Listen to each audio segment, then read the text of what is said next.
किसने कहा cabinet minister Hardeep Puri से जाइए और हर न्यूज चैनल को इंटरव्यू दीजिए और बताइए कि उनकी मुलाकात मिस्टर एप्स्टीन से हुई थी और एक दो बार नहीं कई बार हुई थी। खुलकर बताइए जिससे लोग यह जान सके कि आपकी मुलाकात हुई थी और फिर आप निशाने पर आ जाएं। किसने कहा निशिकांत दुबे से? बीजेपी के सांसद हैं। जाइए और इस तरीके के आरोप राहुल गांधी पर लगाइए जिसके बाद पूरा मामला राहुल गांधी के इर्द गिर्द संसद के भीतर बाहर उठने लग जाए। किसने कहा गिरिराज सिंह से? जी, यह भी कैबिनेट मिनिस्टर हैं। जाइए और उन तस्वीरों को साथ लाकर नेहरू को कटघरे में खड़ा कर दीजिए और बताइए कि एप्स्टीन फाइल कोई मायने नहीं रखती है और भारत की आजादी के बाद से ही यह सब कुछ इस तर्ज पर चलता चला आ रहा है। किसने कहा इस दौर में विदेश मंत्री जयशंकर से तेल के मुद्दे पर आप बिल्कुल खामोश हो जाइए। अभी तक जिन बातों का जिक्र आप देश हित में कर रहे थे अब उस पर आपको खामोशी बरतनी होगी और बताना होगा आप विदेश मंत्री हैं। आप ना तो अमेरिकी डील में शामिल हैं और ना ही आप तेल के खेल में कहीं खड़े हैं। किसने कहा पीयूष गोयल से? आप इस डील को लेकर उन तमाम योजनाओं को रखना शुरू कर दीजिए कि इस देश में कैसे लाभालाभ होगा। आप कोई एग्रीकल्चर मिनिस्टर नहीं है, लेकिन बतलाइए आप ही कि कृषि के क्षेत्र में क्या कुछ फायदा होने वाला है इस डील से। लेकिन आप तेल के खेल में नहीं फंसेंगे, उस दिशा से आप पल्ला झाड़ लीजिएगा। यह भी कैबिनेट मिनिस्टर है, जयशंकर भी कैबिनेट मिनिस्टर हैं, गिरिराज सिंह भी कैबिनेट मिनिस्टर हैं, हरदीप पुरी भी कैबिनेट मिनिस्टर हैं। और किसने कहा अश्वनी वैष्णव से कि जाइए अब टाइट कीजिए आईटी एक्ट को लेकर परिस्थितियों को नए सिरे से गूंथना शुरू कीजिए, अन्यथा यह मैसेज ना जाए कि भारत के भीतर आईटी एक्ट को लेकर बहुत ढील बरती जा रही है और सरकार का नजरिया उस दिशा में जाता ही नहीं है। किसने कहा? इस दौर में वाकई किसने कहा था जब अरावली को लेकर हंगामा मचेगा तो पर्यावरण मंत्री खामोशी बरत लें और अगर वो कुछ कहे तो खुलकर इस बात का जिक्र करें कि सब कुछ बेहतरीन पहाड़ के लिए ही है। वो पहाड़ चाहे छिला जा चुका हो, ध्वस्त किया जा चुका हो, लेकिन आपको उसके हक में खड़े होना है। किसने कहा इस दौर में वित्त मंत्री निर्मला सीतारमण से? जाइए और बजट के मद्देनजर अब उन बातों का जिक्र कीजिए जो सीधे सीधे डील से जुड़ती चली जाए और उन परिस्थितियों में भारत की अर्थव्यवस्था कैसे मजबूत हो रही है उस दिशा में ही यह बजट बनाया गया जो विकसित भारत की दिशा में ले जाएगा। किसने कहा इस पूरी प्रक्रिया के भीतर जो भी डिफेंस के क्षेत्र में होगा उसमें राजनाथ सिंह खुलकर डिफेंस डील पर नहीं बोलेंगे, लेकिन यह जरूर बताएंगे कि ऑपरेशन सिंदूर के बाद भारत की ताकत कैसे बढ़ी है और अब नई नई डील के साथ कैसे बढ़ने वाली है। और किसने कहा कि कोई भी प्रतिक्रिया इस पर तो बिल्कुल नहीं देगा कि हम फ्रांस से राफेल खरीद रहे हैं या रशिया के साथ 10,000 करोड़ का नया सौदा S-400 को लेकर कर रहे हैं, जबकि इस दौर में अमेरिका का दबाव है कि डिफेंस के क्षेत्र में उसी से खरीदारी हो। किसने कहा?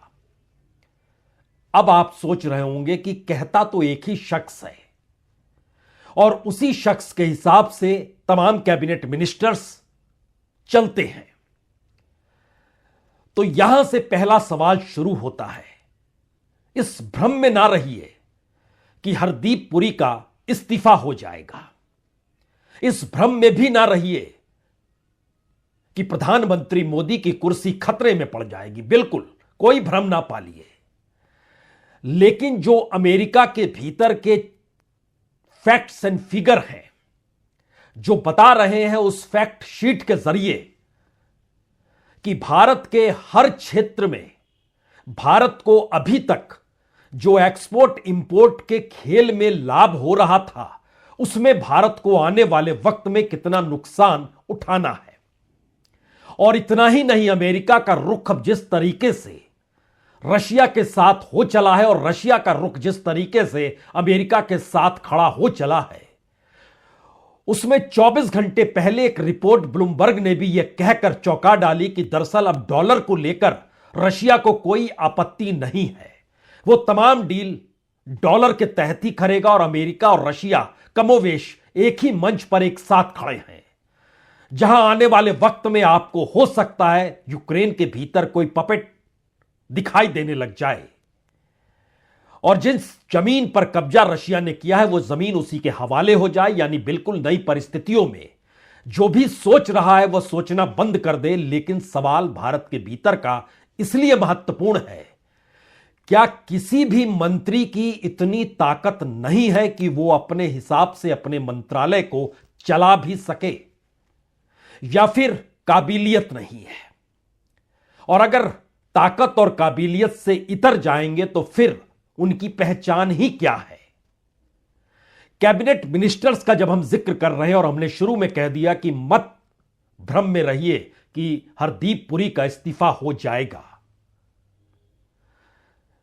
क्योंकि इस दौर में तमाम मंत्रालयों का कच्चा चिट्ठा बतलाता है कि जिस भी मंत्रालय ने जो भी निर्णय बीते 10 वर्षों में लिया है उसकी पहुंच, पकड़ या सोच कहीं तीसरी जगह से निकल कर आई है। वो वर्ल्ड बैंक और आईएमएफ का प्लान भी हो सकता है, वह उन ताकतवर देशों के राष्ट्राध्यक्षों की जो एप्स्टीन फाइल में दर्ज है वहां से निकली हुई परिस्थितियां भी हो सकती है, और भारत के भीतर भी जो मंत्रिमंडल 2014 के बाद से बनना शुरू हुआ उसके ऊपर भी प्रभाव शायद उन अंतर्राष्ट्रीय नेक्सस का था जिसके आश्रय वो नेक्सस दुनिया के तमाम देशों को चला पाता है, चला सकता है या चलाना चाहता है, और खास तौर से वहां पर जहां किसी भी देश में एक बड़ा राजनीतिक परिवर्तन हो रहा हो। इस सवाल को हम छुएं उससे पहले हमें लगता है एक बात और समझ लेनी चाहिए। अमेरिका के भीतर इस बात को लेकर हलचल है कि दरअसल उसे अब नई विश्व व्यवस्था में नए तौर तरीकों के आश्रय नए नए देशों के साथ खड़ा होना होगा, और इसका खुला जिक्र मार्को रूबियो ये कहकर करने से अब चूक नहीं रहे हैं। सब कुछ बदल गया है। इस जियोपॉलिटिक्स का मतलब वो नहीं है जो पुराने वक्त में हुआ करता था, और इसीलिए इस नई विश्व व्यवस्था में अमेरिका भी नए तरीके से परिस्थितियों को बनाएगा, बना रहा है। The world is changing very fast right in front of us. The old world is gone, frankly, the world I grew up in, and we live in a new era in geopolitics, and it's going to require all of us to sort of re-examine what that looks like and what our role is going to be. And we've had many of these conversations in private with many of our allies. We are our allies, and we need to continue to have those conversations. And I think Saturday, hopefully, and the meetings we'll have there when we'll. इस नई विश्व व्यवस्था का मतलब होता क्या है? दरअसल इस नई विश्व व्यवस्था का बहुत साफ मतलब है, जिन भी देशों की राजनीतिक सत्ता के समानांतर वहां पर जो कॉरपोरेट है, जो बिजनेसमैन है, जो अंतर्राष्ट्रीय धंधे में अमेरिका के साथ खड़े हैं, उनका ज्यादा महत्व है। और यह संदर्भ भारत को लेकर भी है। इसको इस रूप में भी समझ सकते हैं कि जिन सवालों को आज कांग्रेस ये कहकर उठा रही है कि दरअसल जो निर्णय मोदी सरकार 2014 के बाद ले रही थी उसमें कहीं ना कोई नेक्सस एप्स्टीन के नेक्सस से जुड़ ही जाता है, और इसका खुला इजहार वो करने से चूके भी नहीं आज। लेकिन वो क्या कह रहे हैं उससे पहले अभी मौजूदा वक्त में परिस्थितियों को समझने की भी जरूरत है कि भारत सरकार को कोई अभी खुला लाइसेंस दिया नहीं गया है कि आप तेल वेनेजुएला से कैसे खरीदेंगे, लेकिन भारत के भीतर जो प्राइवेट सेक्टर है और जो ऑयल रिफाइनरीज चलाते हैं उनको तो यह लाइसेंस दिया जा चुका है कि दरअसल अब आप सीधे वेनेजुएला से तेल खरीद सकते हैं, और वेनेजुएला का तेल अमेरिकी बिजनेस के हाथों के भीतर से चलेगा। तकरीबन 4 lakh barrel per day China खरीदता था जब तक वेनेजुएला के राष्ट्रपति को अमेरिका ने उठाया नहीं था, लेकिन अब चीन ने वेनेजुएला से तेल लेना बंद कर दिया। हर दिन 4 लाख बैरल। जाहिर है भारत की वो तमाम प्राइवेट कंपनियां, उसमें एक नाम आप रिलायंस का ले सकते हैं, क्योंकि रिलायंस भी वेंजुला से ही तेल पहले ले रहा था, यानी वो पाइपलाइन बनी हुई है।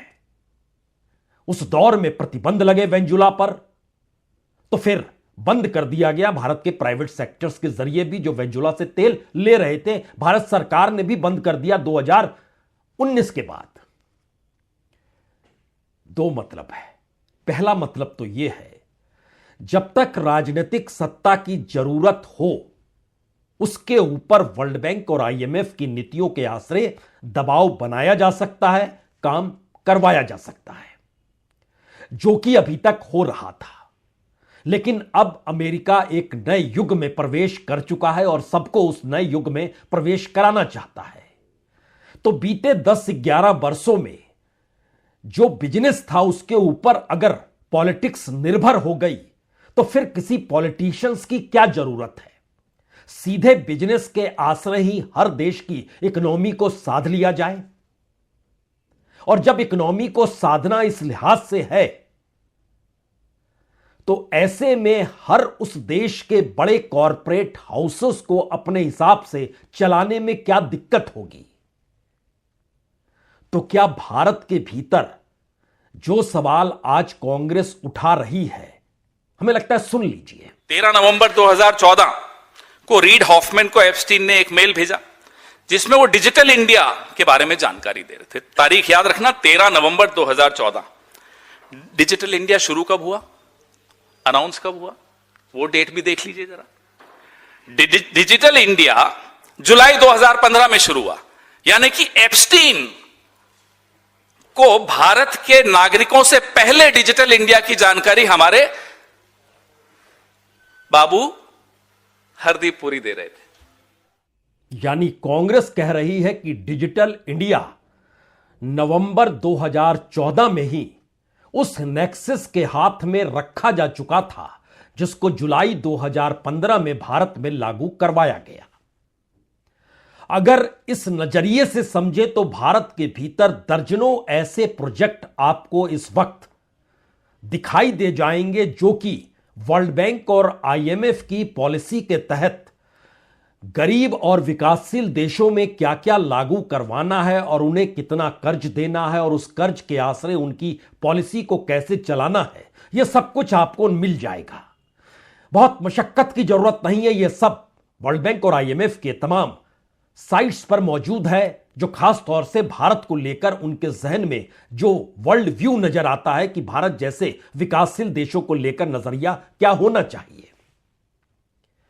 अब यहां पर दोबारा लौटिए उस परिस्थिति के भीतर में जब मौजूदा वक्त में जयशंकर और पीयूष गोयल लगातार जिस ऑयल का जिक्र कर रहे थे, जिस डील का जिक्र कर रहे थे, जब व्हाइट हाउस की फैक्ट फाइल निकल कर आती है तो उसके भीतर जो दर्ज है, वो एग्रीकल्चर हो, वो इंडस्ट्रियल प्रोडक्ट हो, वो ऑयल हो, वो $500 बिलियन की खरीद हो, तमाम चीजों को जब आप परखना शुरू करेंगे तो एक झटके में आपके भीतर फिर से एक नया सवाल उभर कर आएगा। क्या भारत के भीतर अब किसान समझ चुका है, मजदूर समझ चुका है और इसका लाभ विपक्ष को अब मिलने लगा है, या राहुल गांधी जिस तरीके से अपनी मुलाकातों का दायरा किसानों के बीच खुद को ले जा रहे हैं, वो यूं ही नहीं ले जा रहे हैं। वो जान रहे हैं कि अंतर्राष्ट्रीय तौर पर अगर ये डील हुई है तो इसमें मोदी सरकार की मौजूदगी आने वाले वक्त में और कम होगी, क्योंकि ये डायरेक्ट डील कॉरपोरेट हाउसेस के साथ है। यहां पर दो सवाल और होंगे। एक सवाल तो यह होगा, क्या वाकई भारत के भीतर अगर एग्रीकल्चर प्रोडक्ट और इंडस्ट्रियल प्रोडक्ट का हम जिक्र करें तो जिस तरीके से अंबानीज या अडानीज को हर क्षेत्र में एनओसी दे दिया जाता है और कहा जाता है कि अब आप इस क्षेत्र में जा सकते हैं, या फिर उस क्षेत्र में जो सरकारी कंपनियां, जो पब्लिक सेक्टर की कंपनियां मौजूद होती है, वो एक झटके में घाटे में आ जाती है और वो प्रोडक्ट धीरे धीरे प्राइवेट सेक्टर के पास चला जाता है, या फिर उसके शेयर्स भी धीरे धीरे कैसे प्राइवेट हाथों में शिफ्ट कर दिए जाते हैं। और इसकी एक लंबी फहरिस्त है डिसइन्वेस्टमेंट के नाम को लेकर। तो क्या अब एक सीधी डील इस दौर में उस नेक्सस के आश्रय भारत के उस कॉरपोरेट नेक्सस की भी शुरू होगी। और इसीलिए मौजूदा वक्त में इतनी बड़ी डील हो गई, उस पर प्रधानमंत्री मोदी ने खामोशी बरती। जो कैबिनेट मिनिस्टर्स से जो कह रहे थे उस पर कोई भरोसा करने को तैयार नहीं है। यानी उस क्षेत्र से जुड़े हुए जो कामगार हैं, जो मालिकान है, वो टेक्सटाइल का क्षेत्र हो, वो डायमंड सेक्टर का क्षेत्र हो, वह कम्युनिकेशन और आईटी सेक्टर का ही जिक्र क्यों ना कर रहे हो, वह इस देश के एग्रीकल्चर और इंडस्ट्रियल प्रोडक्शन को लेकर ही जिक्र क्यों ना हो रहा हो, तो क्या सबके लिए एक नया दरवाजा खुल रहा है और उस दरवाजे की कुंडी अमेरिका के पास है?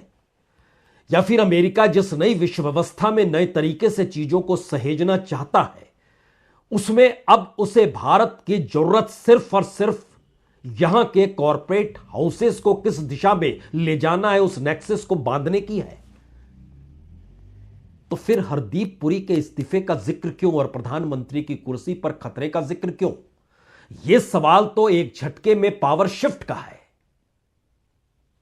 आज ही राहुल गांधी किसानों से मिल रहे थे और उनके बीच जो फैक्ट शीट रखी गई कि देखिए, व्हाइट हाउस की फैक्ट शीट में बकायदा इन बातों का जिक्र है, तो किसान कह रहे थे अब रास्ता बचेगा क्या अगर सीधे तौर पर भारत सरकार उन निर्णयों पर मुहर लगाने की दिशा में बढ़ेगी ही जो इस डील में दर्ज है। तो ऐसे में कॉरपोरेट तो सीधे अमेरिकी दिशा निर्देशों पर चलने लगेंगे, या फिर इस नई विश्व व्यवस्था में नए तरीके से वो रशिया भी हो सकता है, वो चाइना भी कल हो सकता है।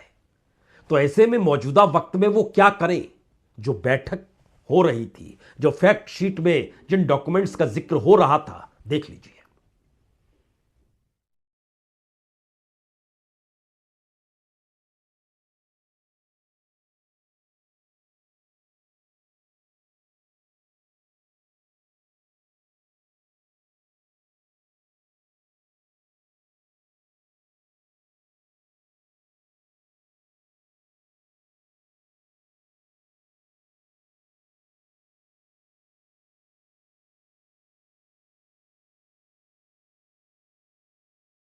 असल में यह फैक्ट शीट हो या भारत के भीतर अलग अलग क्षेत्रों से जुड़े लोगों के सामने आने वाले संकट की आहट अब उन्हें सुनाई देने लगी हो, लेकिन उससे आगे की बड़ी खलबली तो बीजेपी के नेताओं के सामने भी है। वो नेता नहीं जो कैबिनेट मिनिस्टर हैं, क्योंकि कैबिनेट मिनिस्टर्स जो बनाए गए और जो महत्वपूर्ण विभागों को संभाले हुए हैं, उनके पास इतनी राजनीतिक ताकत नहीं है कि वो अपनी कॉन्स्टिट्यूएंसी के बाहर किसी दूसरी कॉन्स्टिट्यूएंसी को जिता भी सकते हो। अपने क्षेत्र में भी जीतते हैं तो प्रधानमंत्री मोदी का चेहरा लेकर ही जीतते हैं। यह भी सच है, क्योंकि एक क्षण के लिए अगर आप कैबिनेट मिनिस्टर की फहरिस्त भी देख लीजिए तो जयशंकर, हरदीप पुरी, अश्वनी वैष्णव, पीयूष गोयल, भूपेंद्र यादव, निर्मला सीतारमण, जेपी नड्डा, धर्मेंद्र प्रधान, गिरिराज सिंह, प्रहलाद जोशी, मनसुख मांडविया, ये कैबिनेट मिनिस्टर्स का जिक्र हम कर रहे हैं। यानी वो कैबिनेट मिनिस्टर छोड़ दिया गया जो कि गठबंधन में दूसरे साथी हैं। उसमें भी जाइएगा तो कौन है कैबिनेट मिनिस्टर? एचडी कुमार स्वामी हैं, जीतन राम मांझी हैं, राजीव रंजन सिंह हैं, नायडू हैं जो कि एविएशन संभालते हैं, ये ज्योतिरादित्य सिंधिया हैं जिनको उन्हीं के इलाके में भी चुनाव हरा दिया गया। यानी ये एक मैसेज है कि दरअसल खलबली बीजेपी के उन सांसदों के पास है, उन पॉलिटिशियन के भीतर है कि अब क्या होगा। क्योंकि जब अभी तक इस बात का जिक्र होता था कि सरकार का यह निर्णय है, आप इस निर्णय को लेकर अपनी कॉन्स्टिट्यूएंसी में जाइए और बताइए कि प्रधानमंत्री मोदी ने क्या शानदार काम किया है, सब कोई बताते थे और उसके बाद चुनाव जीत जाया जाता था। इस बार की मुसीबत यह है कि अब तो डील तो अमेरिका के साथ हो गई और हर उस क्षेत्र में डील हुई है जिन क्षेत्रों के भीतर संकट गहरा रहा है, और यह खुले तौर पर सामने आ गया है। और इन खुले तौर पर सामने आने का दूसरा जिक्र इस बार पार्लियामेंट के भीतर भी नजर आया, क्योंकि जिन जिन फैक्ट्स एंड फिगर को ऑथेंटिफाइड यानी सत्यापित करने के लिए राहुल गांधी तैयार थे, उसको भी सत्यापित करने नहीं दिया गया, क्योंकि सारे डॉक्यूमेंट खुल जाएं, उनकी सारी बातें फिर से हर कोई सुनने लग जाए तो सरकार तो फंस जाएगी।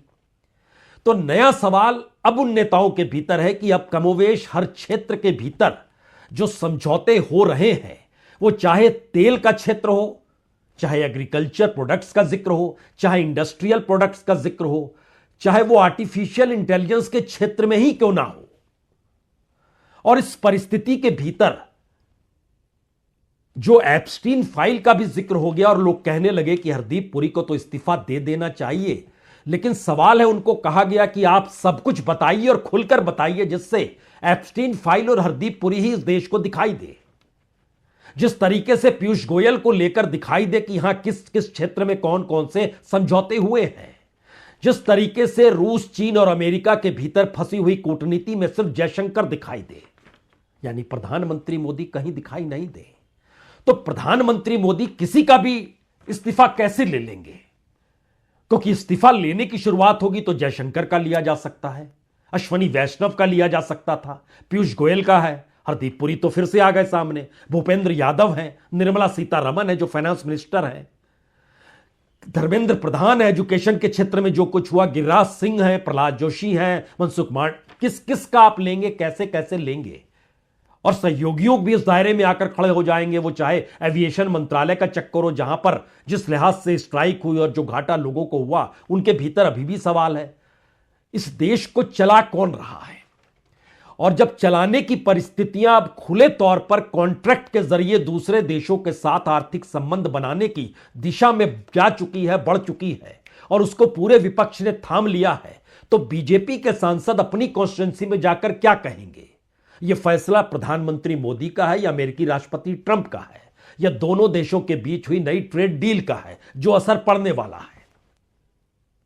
यह सवाल परेशान अगर कर रहा है तो एक क्षण के लिए सोचिए कि सबको बोला गया कि आपका इस्तीफा तो होगा नहीं, क्योंकि इस्तीफे की कड़ी लग गई तो फिर झड़ी लग जाएगी और उसके बाद तो वो कुर्सी तक बात पहुंच जाएगी कि कुर्सी डगमगाने तो नहीं लगी।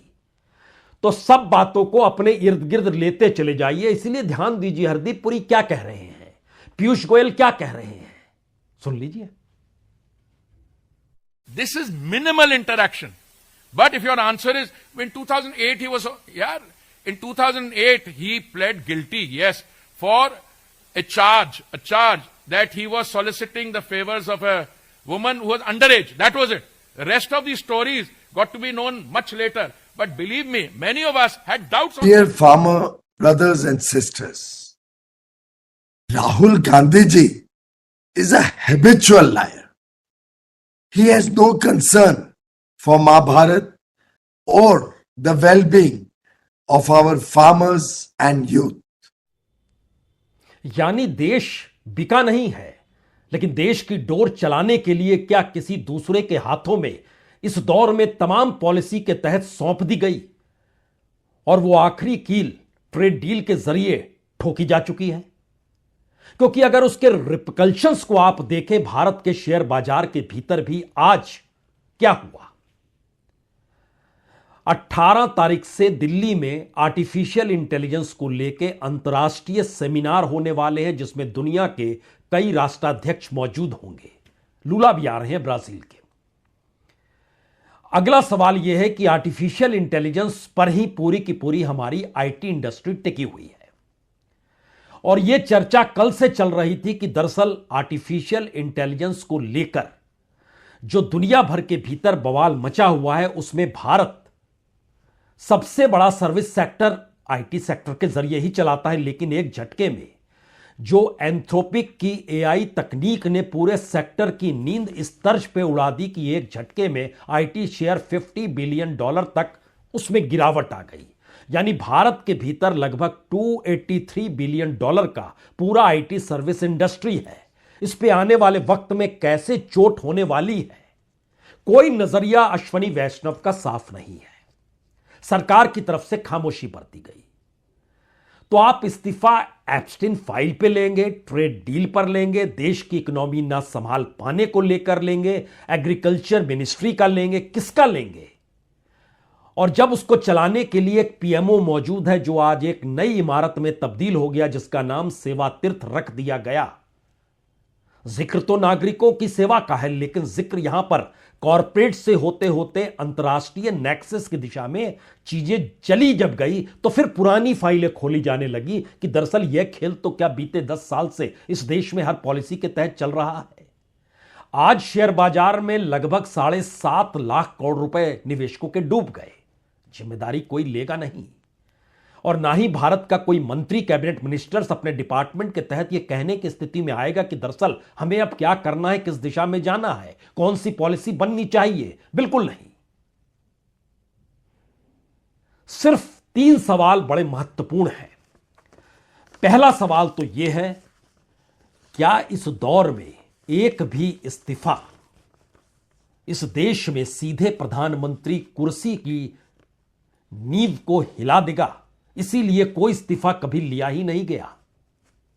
दूसरी बात, जब इस देश के सारे मंत्रालयों के प्रचार प्रसार का समूचा पैसा बजट में तब्दील होकर प्रधानमंत्री को प्रोजेक्ट करने में लग जाता है, तो कोई भी मंत्रालय को संभाले हुए कोई भी पॉलिसी हो, कोई भी प्राइवेटाइजेशन की दिशा में बढ़ते कदम हो या फिर जो मोनेटाइजेशन का जिक्र किया गया, उस तमाम पूंजी के पीछे वो नेक्सस काम कर रहा है जिसके अदृश्य हाथ पहली बार हर कोई जान रहा है कि हां ये अंबानी अडानी तो ठीक है, लेकिन पहली बार अगर उसके दिशा निर्देश भी बाहर से ही निर्देशित हो रहे हैं तो फिर जनता के द्वारा चुनी हुई सरकार जनता के हित के लिए क्या काम करेगी?